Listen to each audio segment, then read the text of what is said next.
ಆತ್ಮೀಯ ಕೇಳುಗರೆ, ಇದು ಜನಧ್ವನಿ 90.8 FM ಸಮುದಾಯ ಬಾನುಲಿ ಕೇಂದ್ರ.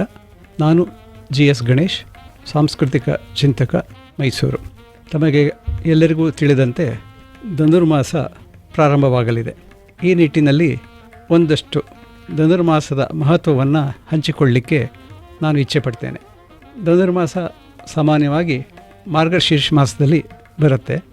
ಹಾಗಾಗಿ ಭಗವದ್ಗೀತೆಯಲ್ಲಿ ಕೃಷ್ಣ ಹೇಳದಂಥ 2 ಸಾಲಿನ ಶ್ಲೋಕದಿಂದ ಧನುರ್ಮಾಸದ ಮಹತ್ವವನ್ನು ಹೇಳಲಿಕ್ಕೆ ಇಚ್ಛೆಪಡ್ತೇನೆ. ಬೃಹತ್ ಸಾಮ ತಥಾ ಸಾಮ್ನಾಂ ಗಾಯತ್ರಿ ಛಂದಸಾಮಹಂ ಮಾಸಾನಾಂ ಮಾರ್ಗಶೀರ್ಷೋಹಂ ಋತೂನಾಂ ಕುಸುಮಾಕರಃ. 10ನೇ ಅಧ್ಯಾಯದ 35ನೇ ಶ್ಲೋಕದಲ್ಲಿ ಭಗವಂತ ಈ ರೀತಿ ಹೇಳಿದ್ದಾನೆ. ಅರ್ಥ: ಸಾಮವೇದದಲ್ಲಿನ ಸ್ತೋತ್ರಗಳಲ್ಲಿ ನಾನು ಬೃಹತ್ ಸಾಮ, ಕಾವ್ಯದಲ್ಲಿ ಗಾಯತ್ರಿ, ಮಾಸಗಳಲ್ಲಿ ನಾನು ಮಾರ್ಗಶಿರ ಮಾಸ ಮತ್ತು ಋತುಗಳಲ್ಲಿ ಕುಸುಮಾಕರನಾದ ವಸಂತನು. ನಮಗೆಲ್ಲರಿಗೂ ತಿಳಿದಿರೋ ಹಾಗೆ ಶ್ರೀಕೃಷ್ಣ ಮತ್ತು ಅರ್ಜುನ ಇವರ ನಡುವಿನ ಸಂವಾದ ರೂಪದಲ್ಲಿ ಭಗವದ್ಗೀತೆ ಲಭ್ಯವಾಗಿದೆ. ಇನ್ನೊಂದು ವಿಶೇಷ ಎಂದರೆ ಗೀತಾ ಜಯಂತಿ ಕೂಡ ಈ ಮಾಸದಲ್ಲಿ ಬರುತ್ತದೆ. ಇದರಲ್ಲಿ ಕೃಷ್ಣನು ತನ್ನ ಇರುವಿಕೆಯನ್ನು ತಿಳಿಸುತ್ತಾ ಹೋಗುವಾಗ ಮೇಲೆ ತಿಳಿಸಿದಂತೆ ಅವನ ಇಷ್ಟ ಮಾಸ ಮಾರ್ಗಶಿರ ಮಾಸ ಎಂದಿದ್ದಾನೆ. ಮಾರ್ಗಶಿರ ಹಾಗೂ ಪುಷ್ಯ ಮಾಸವನ್ನು ಹಂಚಿಕೊಂಡಿರುವ ಮಾಸವೇ ಧನುರ್ಮಾಸ. ಮಾರ್ಗಶಿರ ಮಾಸದ ಶುಕ್ಲಪಕ್ಷದ ಏಕಾದಶಿ ಎಂದು ಪ್ರಾರಂಭವಾಗಿ ದಕ್ಷಿಣಾಯನದ ಕೊನೆಗೆ ಅಂತ್ಯಗೊಳ್ಳುತ್ತದೆ. ಇನ್ನೊಂದು ರೀತಿಯಲ್ಲಿ ಹೇಳುವುದಾದರೆ, ರವಿಯು ಧನುರಾಶಿಯನ್ನು ಪ್ರವೇಶ ಮಾಡಿದ ದಿನದಿಂದ ಮೊದಲುಗೊಂಡು ಮಕರ ರಾಶಿಗೆ ಪ್ರವೇಶ ಮಾಡುವ ದಿನದವರೆಗೆ ಧನುರ್ಮಾಸ ಎನ್ನಲಾಗಿದೆ. ಭಾರತದ ಬೆನ್ನೆಲುಬು ಎಂದು ಹೇಳುವ ರೈತಾಪಿ ಜನಗಳು ಈ ಮಾಸದಲ್ಲಿಯೇ ರೈತಾಪಿ ಜನರು ಸುಗ್ಗಿಯ ಮಾಸವನ್ನಾಗಿ ಆಚರಿಸುತ್ತಾರೆ. ಎಲ್ಲ ಜನತೆ ಸುಖದಿಂದಿರುವ ಸಮಯ ಇದು. ಅಂದರೆ ಆಂಗ್ಲ ಮಾಸಗಳ ಪ್ರಕಾರ ಡಿಸೆಂಬರ್ ಹಾಗೂ ಜನವರಿಯಲ್ಲಿ ಧನುರ್ಮಾಸಾಚರಣೆ ಬರುತ್ತದೆ. ಕಣ್ಣಿಗೆ ಕಾಣುವ ಭಗವಂತನಾದ ಸೂರ್ಯನು ವೃಶ್ಚಿಕ ರಾಶಿಯನ್ನು ಬಿಟ್ಟು ಧನುರ್ರಾಶಿಯನ್ನು ಪ್ರವೇಶ ಮಾಡುವನು. ಧನುರ್ಮಾಸ ಎಂದೊಡನೆ ನಮಗೆ ನೆನಪಿಗೆ ಬರುವಂತಹುದು ಅಂದರೆ ಮಠ ಮಂದಿರಗಳಲ್ಲಿ ನಡೆಯುವ ಪೂಜೆ ಹಾಗೂ ಪೊಂಗಲ್ ವಿತರಣೆ. ಧನುರ್ಮಾಸ ಭಗವಂತನನ್ನು ಒಲಿಸಿಕೊಳ್ಳಲು ಇರುವ ಒಂದು ವಿಶೇಷ ಮಾಸ. ಈ ಮಾಸದಲ್ಲಿ ಭಗವಂತನ ಆರಾಧನೆಗೆ ಮಹತ್ವ ನೀಡಲಾಗಿದೆ. ಧನುರ್ಮಾಸದ ಎಲ್ಲ ದಿನಗಳೂ ವಿಶೇಷವೇ ಸರಿ.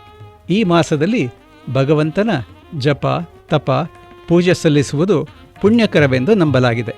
ಧನುರ್ಮಾಸದಲ್ಲಿ ದೇವರ ನೈವೇದ್ಯಕ್ಕೆ ಅಕ್ಕಿ, ಹೆಸರುಬೇಳೆ, ಬೆಲ್ಲದಿಂದ ಮಾಡಿದ ಸಿಹಿ ಪೊಂಗಲ್, ಅಕ್ಕಿ, ಹೆಸರುಬೇಳೆ, ಮೆಣಸು, ಕೊಬ್ಬರಿ, ತುಪ್ಪ ಮುಂತಾದ ಪರಿಕರಗಳಿಂದ ಮಾಡುವ ಖಾರ ಪೊಂಗಲ್ ವಿಶೇಷ. ಈ ಒಂದು ಪದ್ಧತಿಯನ್ನು ದೇವಲೋಕದ ದೇವೇಂದ್ರನ ಪತ್ನಿ ಶಚೀದೇವಿ ತಿಳಿಸಿದ್ದಾಳೆ ಎಂದು ಪ್ರತೀತಿ. ಈ ಮಾಸದಲ್ಲಿ ಚಳಿ ಹೆಚ್ಚು ಇರುತ್ತದೆ. ಇದರಿಂದ ನಮ್ಮ ಶರೀರದ ಚರ್ಮಗಳು ಸುಕ್ಕು ಕಟ್ಟುತ್ತವೆ. ಇದನ್ನು ನಿಯಂತ್ರಿಸುವ ಸಲುವಾಗಿ ನಮ್ಮ ಹಿರಿಯರು ಬೆಳಗಿನ ಜಾವ ಮೇಲೆ ಹೇಳಿದ ಪರಿಕರಗಳಿಂದ ಮಾಡಿದ ಪೊಂಗಲ್ ಸೇವನೆಯನ್ನು ಮಾಡಿದಾಗ ನಮ್ಮ ಆರೋಗ್ಯ ವೃದ್ಧಿಯಾಗುತ್ತದೆ ಎಂದು ವೈಜ್ಞಾನಿಕವಾದ ವಿಷಯವನ್ನು ಧಾರ್ಮಿಕವಾಗಿ ತಿಳಿಸಿಕೊಟ್ಟಿದ್ದಾರೆ. ಇದರಲ್ಲಿ ಪ್ರಮುಖವಾಗಿ 2 ಧಾನ್ಯಗಳನ್ನು ಬಳಸುತ್ತಾರೆ. ಒಂದು ಅಕ್ಕಿ, ಮತ್ತೊಂದು ಹೆಸರುಬೇಳೆ.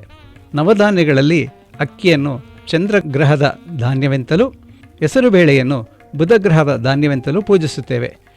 ಚಂದ್ರನು ಮನಃಕಾರಕನೆಂತಲೂ ಬುಧನು ಬುದ್ಧಿಕಾರಕನೆಂತಲೂ ಜ್ಯೋತಿಷಿಗಳು ತಿಳಿಸಿದ್ದಾರೆ. ಈ 2 ಧಾನ್ಯಗಳನ್ನು ಈ ಮಾಸದಲ್ಲಿ ಸೇವಿಸುವುದರಿಂದ ನಮ್ಮ ದೇಹಕ್ಕೆ ಅನುಕೂಲವೇ ಹೊರತು ಅನಾನುಕೂಲವಲ್ಲ. ಈ ಮಾಸವನ್ನು ಶೂನ್ಯ ಮಾಸ ಎಂತಲೂ ಕರೆಯಲಾಗುತ್ತದೆ. ಸಾಮಾನ್ಯವಾಗಿ ಈ ಮಾಸದಲ್ಲಿ ವಿವಾಹ ಮುಂತಾದ ಶುಭ ಸಮಾರಂಭಗಳು ನಡೆಯುವುದಿಲ್ಲ. ಬದಲಿಗೆ ದೇವತಾರಾಧನೆಗೆ ಮಹತ್ವ ಬಂದಿದೆ. ಇದೇ ಮಾಸದಲ್ಲಿ ವೈಕುಂಠ ಏಕಾದಶಿ ಕೂಡ ಬರುತ್ತದೆ. ಇದು ವಿಷ್ಣುವಿಗೆ ವಿಶೇಷವಾದ ದಿನ. ಧನುರ್ಮಾಸದಲ್ಲಿ ಚಳಿ, ಹಿಮ ಸುರಿಯುವಿಕೆ ಇರುತ್ತದೆ. ಅದಕ್ಕೆ ನಮ್ಮ ದೇಹವು ಧನಿಸ್ಸಿನಂತೆ ಬಾಗುವುದು ಎಂದು ಹೇಳುತ್ತಾರೆ. ಇಂತಹ ಸಂದರ್ಭದಲ್ಲಿ ನಾವು ಲವಲವಿಕೆಯಿಂದ ಇರಲು ಧನುರ್ಮಾಸದ ವ್ರತ ಜಾರಿಗೆ ತಂದಿದ್ದಾರೆ ನಮ್ಮ ಹಿರಿಯರು.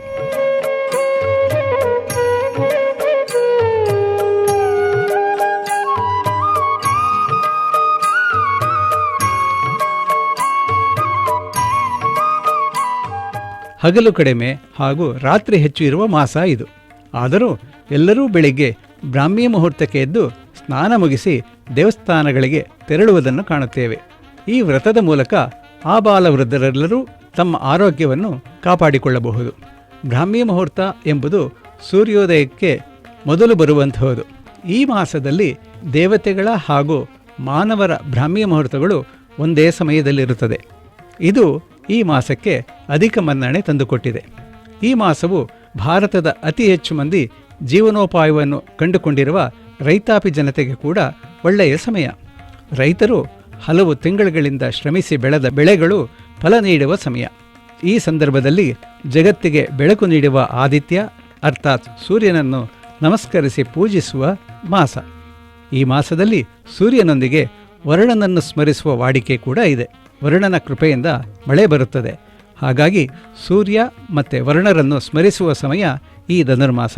ಅದರಲ್ಲೂ ವಿಶೇಷವಾಗಿ ಸಂಕ್ರಾಂತಿಯಂದು ರೈತರು ತಾವು ಬೆಳೆದ ಬೆಳೆಯನ್ನು ರಾಶಿಯಲ್ಲಿ ಜೋಡಿಸಿ ಅಲಂಕರಿಸಿ ಪೂಜಿಸುವ ಪದ್ಧತಿ ಅನೂಚಾನವಾಗಿ ಬಂದಿದೆ. ಇದರೊಂದಿಗೆ ಗೋವುಗಳನ್ನು ಕೂಡ ಅಲಂಕರಿಸಿ ಪೂಜಿಸಲಾಗುವುದು. ಇನ್ನು ಧನುರ್ಮಾಸ ವ್ರತದ ಹಿನ್ನೆಲೆಯ ಕಥೆ ಈ ರೀತಿ ಇದೆ. ಒಮ್ಮೆ ಬ್ರಹ್ಮದೇವನು ಹಂಸಪಕ್ಷಿಯ ಅವತಾರ ಮಾಡಿಕೊಂಡು ಲೋಕ ಸಂಚಾರ ಮಾಡುತ್ತಿದ್ದನು. ಇಂತಹ ಸಂದರ್ಭದಲ್ಲಿ ಆದಿತ್ಯನು ತನ್ನ ಬೆಳಕನ್ನು ಹಾಗೂ ಶಾಖವನ್ನು ಬ್ರಹ್ಮನ ವಾಹನವಾದ ಹಂಸದ ಮೇಲೆ ಪ್ರಯೋಗಿಸಿದನು. ಇದರಿಂದ ಬ್ರಹ್ಮದೇವನು ಕೋಪಗೊಂಡನು. ಅಂತೆಯೇ ಸೂರ್ಯನಿಗೆ ನಿನ್ನ ತೇಜೋಬಲ ಕ್ಷೀಣಿಸಲಿ ಎಂದು ಶಾಪವಿತ್ತನು. ಶಾಪದ ಪರಿಣಾಮವಾಗಿ ಸೂರ್ಯನು ಕಾಂತಿಹೀನನಾದನು. ಎಲ್ಲ ಕಡೆ ಕತ್ತಲು ಉಂಟಾಯಿತು. ಹಗಲು ರಾತ್ರಿ ತಿಳಿಯದಾಯಿತು. ಪ್ರಕೃತಿ ತನ್ನ ಸಮತೋಲನವನ್ನು ಕಳೆದುಕೊಂಡಿತು. ಸೂರ್ಯನ ಉದಯಾಸ್ತಗಳಿಲ್ಲದೆ ಭೂಲೋಕದಲ್ಲಿ ಜಪ ತಪ ಹೋಮ ಹವನಗಳು ನಿಂತು ಹೋದವು. ದೇವತಾ ಕಾರ್ಯಗಳಿಗೆ, ಋಷಿಗಳ ದೈನಂದಿಕ ಕಾರ್ಯಗಳಿಗೆ ಕೂಡ ಇದರ ಪರಿಣಾಮದಿಂದ ತೊಂದರೆ ಉಂಟಾಯಿತು. ಈ ಸಂದರ್ಭದಲ್ಲಿ ದೇವತೆಗಳು ಬ್ರಹ್ಮದೇವನನ್ನು ಕುರಿತು ತಪಸ್ಸು ನಡೆಸಿದರು. ಹಲವು ವರ್ಷಗಳ ತಪಸ್ಸಿನ ಫಲವಾಗಿ ಬ್ರಹ್ಮದೇವನು ಪ್ರತ್ಯಕ್ಷನಾದನು ಹಾಗೂ ದೇವತೆಗಳ ತಪಸ್ಸಿಗೆ ಕಾರಣ ಕೇಳಿದನು. ಸೂರ್ಯನ ಬೆಳಕು ಶಾಖವಿಲ್ಲದೆ ಪೃಥ್ವಿ ಬಳಲಿದೆ. ತಾವು ಸೂರ್ಯನಿಗೆ ನೀಡಿರುವ ಶಾಪವನ್ನು ವಿಮೋಚನೆ ಮಾಡಬೇಕೆಂದು ಪ್ರಾರ್ಥಿಸಿದರು. ಅದಕ್ಕೆ ಉತ್ತರವಾಗಿ ಧನುರ್ಮಾಸದಲ್ಲಿ ಸೂರ್ಯನು ಸರ್ವಶಕ್ತನಾದ ಮಹಾವಿಷ್ಣುವನ್ನು ಪೂಜೆ ಸಲ್ಲಿಸಿದಲ್ಲಿ ಶಾಪ ವಿಮೋಚನೆ ಎಂದು ನುಡಿದನು. ಅಂತೆಯೇ ಆದಿತ್ಯನು 16 ವರ್ಷಗಳ ಕಾಲ ಧನುರ್ಮಾಸದಲ್ಲಿ ಮಹಾವಿಷ್ಣುವನ್ನು ಪೂಜೆ ಮಾಡುವ ಮೂಲಕ ತನ್ನ ಶಕ್ತಿ ಹಾಗೂ ತೇಜಸ್ಸನ್ನು ಮರಳಿ ಪಡೆದನು.